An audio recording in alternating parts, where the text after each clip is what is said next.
الحمد لله رب العالمين والصلاة والسلام على سيد الأنبياء والمرسلين نبينا محمد وعلى آله وصحبه أجمعين.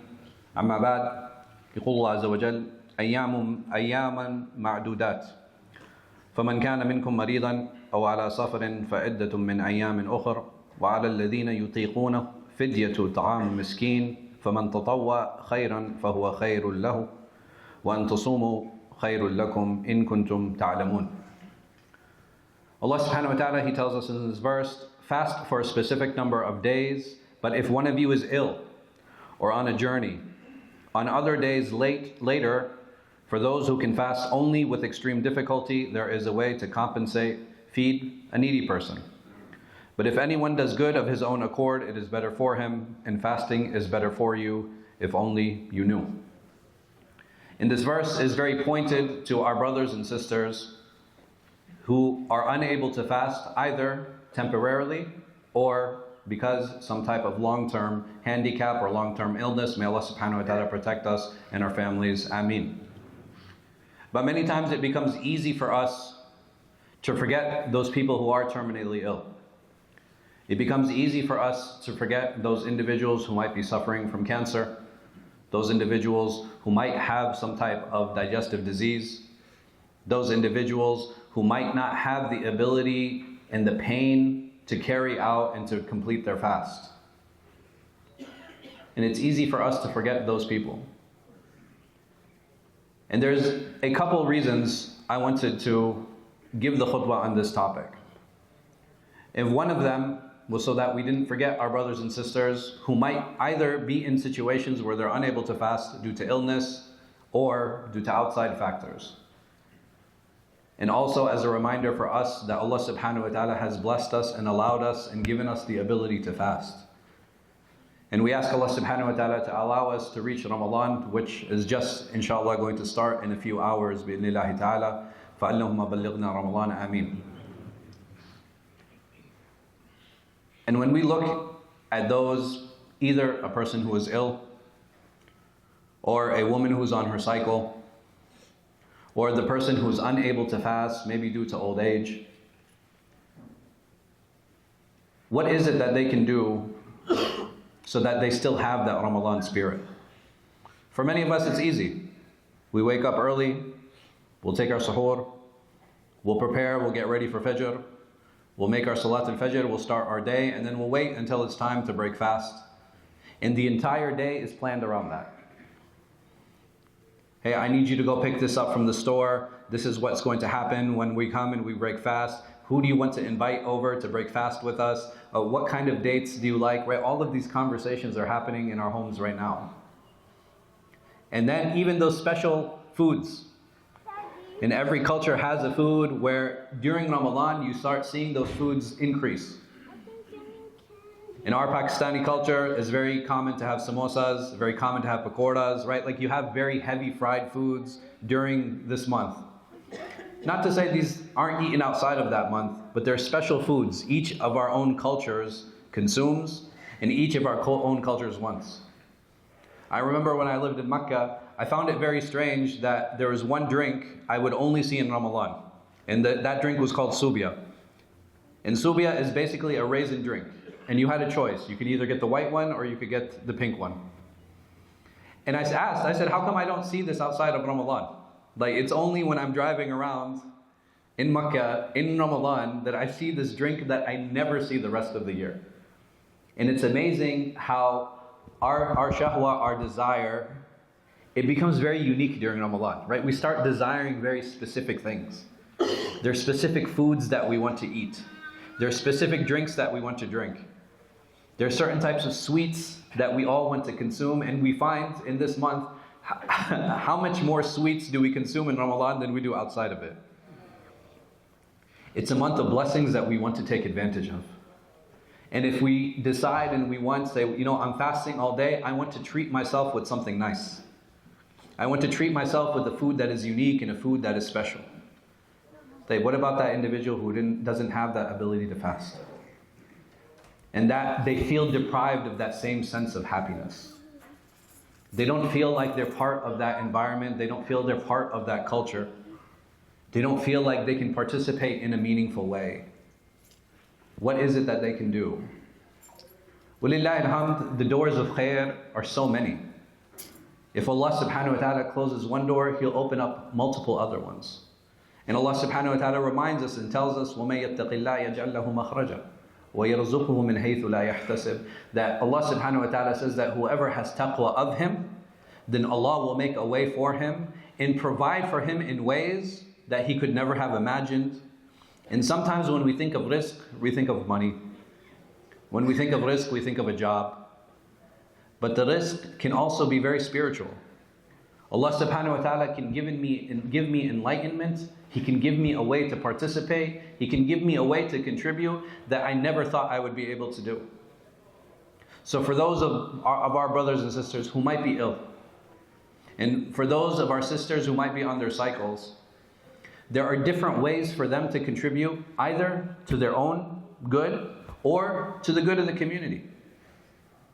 And if an individual has the power and strength, maybe a person has to take regular medication, but alhamdulillah, they have the strength. This is a wonderful time to come and set up iftar at the masjid and sit down and at least enjoy when everybody else breaks fast.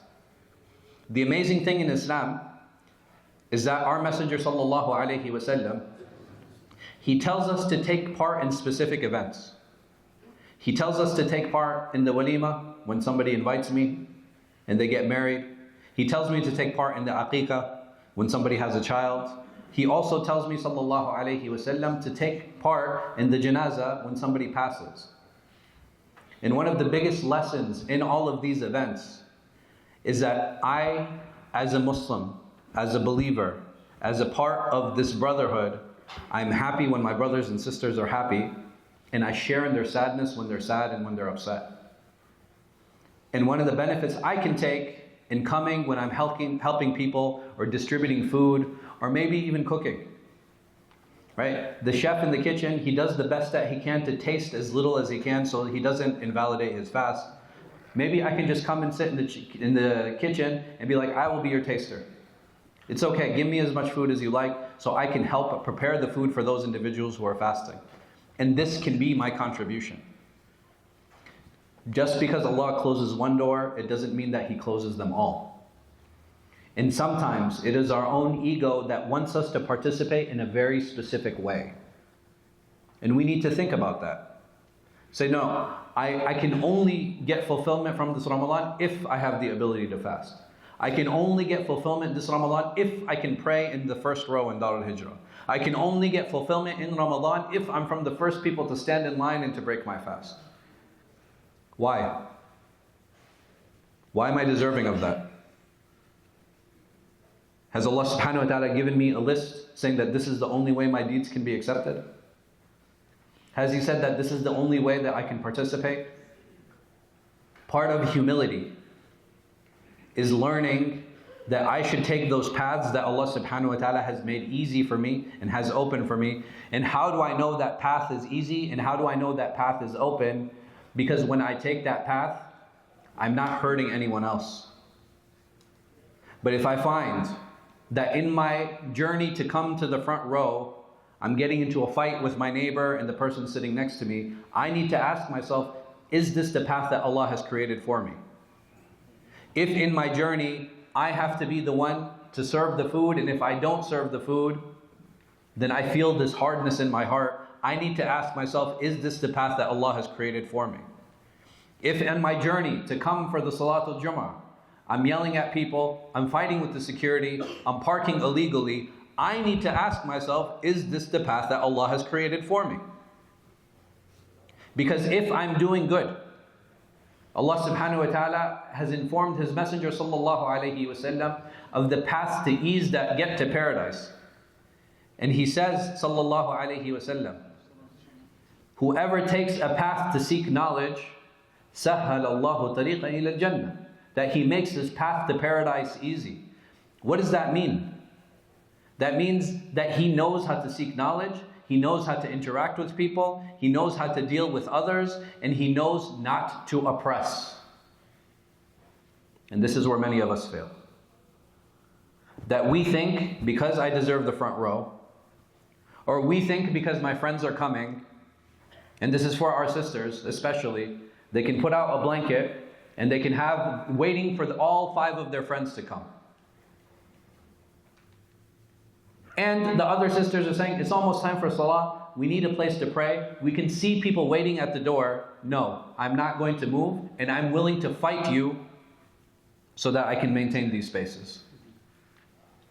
I need to ask myself, is what I'm doing worth it? Is reserving this space at the expense of irritating the entire congregation and the entire jama'ah? Is it worth it? Is this why Allah subhanahu wa ta'ala allowed me and gave me the opportunity to come? So that I can hurt others? So that I can bother others? If I'm coming to the masjid and I want to help others and I want to create space, then I need to do it in a meaningful way. And for those of our brothers and sisters, like I said, they may be excused. Some of them don't even have the opportunity to come to the masjid. And we all experienced this at one time.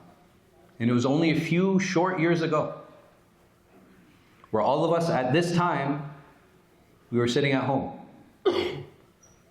upset that we couldn't go to the masjid, asking what's going on. Why is the masjid closed? I want to go and pray Jummah. I just want to pray Jummah. How did I feel then? Okay, what about that brother and sister who has to feel that every week? They want to go. Their heart desires to be here. But because of their illness, or because of their shortcoming, or because of their inability, they can't be. When we come to these spaces, we should be that much more thankful that Allah subhanahu wa ta'ala gave us the health, He gave us the ability, He created the pathways.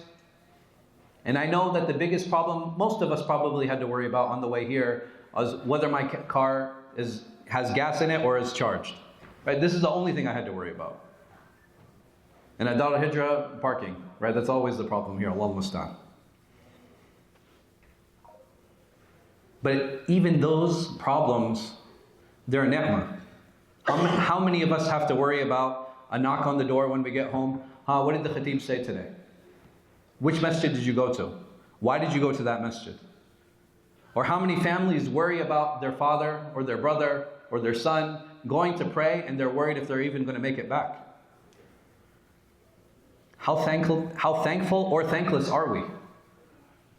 Allah has given us all of these opportunities, and if we want those opportunities to increase, if we want opportunities to better ourselves, if we want opportunities where we are kinder and we are gentler and we're better with ourselves and better with others, Allah has told us, وَإِن شَكَرْتُمْ لَأَزِيدَنَّكُمْ, that whenever you are thankful, I will only increase you. So just imagine the one who comes in every Friday and they're angry, the one who comes in every Friday and they're upset, the one who comes in every Friday and is angry about their space, or angry about their chair, or angry about their sajada, or angry that this is not here, angry that there's no place to put their shoes. Ya akhi, ya ukhti, why so upset? What burden has Allah placed on you that you're so angry? We should be ecstatic every time we walk into this building, that Allah has even given us a place where we don't have to worry about the roof collapsing, that we even have a place, that we even have a space. And yes, the parking situation is hard, and yes, the parking situation is difficult. I accept that. I wish we had a better solution. I really do. But is that what I'm going to allow to ruin my day? Jummah is a Mubarak day. It's a blessed day. Will I really let my car or parking or a building or another person take that barakah away? Is that what I want from this Jummah? What about that person who doesn't even have a car? How many of our brothers and sisters have to take a bus to come here?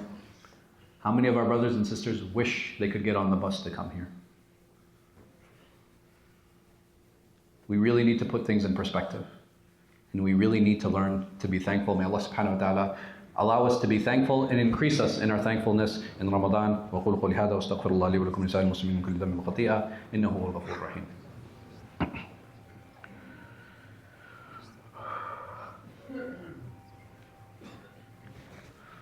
الحمد لله رب العالمين والصلاة والسلام على سيد الأنبياء والمرسلين نبينا محمد وعلى آله وصحبه أجمعين. أما بعد، يقول الله عز وجل: يا أيها الذين آمنوا كتب عليكم الصيام كما كتب على الذين من قبلكم لعلكم تتقون. That you who believe, fasting is prescribed for you as it was prescribed for those you, so that you may attain taqwa. The purpose of the fast is taqwa. I want to be very clear. It is not for me to come and pray Taraweeh. It is not for me to come and make my iftar. It is not for me to read my Quran. All of those are ways and means for me to attain taqwa and attain nearness to Allah subhanahu wa ta'ala. I need to ask myself, am I attaining the taqwa? This fast that I'm doing, or am I just starving myself? Have I only stopped myself from eating and drinking? In this taqwa, subhanAllah, it is not deprived from those individuals who cannot fast. I can still utilize this month. I can still help those individuals who are fasting. And if I don't have the physical ability, if I have the financial ability, walillah alhamd. We have an iftar program here. It's $240 and I can pay for a fasting person for every single day of this month. And it's an opportunity for me to get the reward of the person who's fasting without decreasing from their reward. And if I don't have the money, I ask Allah subhanahu wa ta'ala to give you rizq and to increase you, ameen. I can make dua for my brothers and sisters. That's the simplest, easiest thing I can do. It's amazing how Allah doesn't close the doors on us at all. The only doors that are closed are the ones that we close on ourselves. I have to walk through them. It's amazing how Allah subhanahu wa ta'ala, He describes Himself as Tawwab. The one who accepts Tawbah, not once, not twice, but who constantly accepts Tawbah. Time and again, and again, and again, and again. And the only thing that stops me from going through that door is the hardness of this muscle, the hardness of this vessel, the hardness of this heart. And the thing that will make this heart soft is taqwa. And that's what this upcoming month is for, to attain that. We ask Allah subhanahu wa ta'ala to make us from the muttaqeen. We ask Him Azza wa Jal to have mercy on all of those who have passed. We ask Him Azza wa Jal to give shifa, to give healing to all of those who are ill. We ask Him Azza wa Jal to help those who are in any type of financial hardship out of it. We ask Him Azza wa Jal to help those who are in debt out of that debt. We ask Him Azza wa Jal to allow us to reach this Ramadan, to benefit from it, to come out of Ramadan better than we were when we entered into it. We ask Him Azza wa Jal to gather us in His paradise, to drink from the blessed hand of our Messenger sallallahu alayhi wa sallam, ala hawdihi sharif, wa aqim as-salah.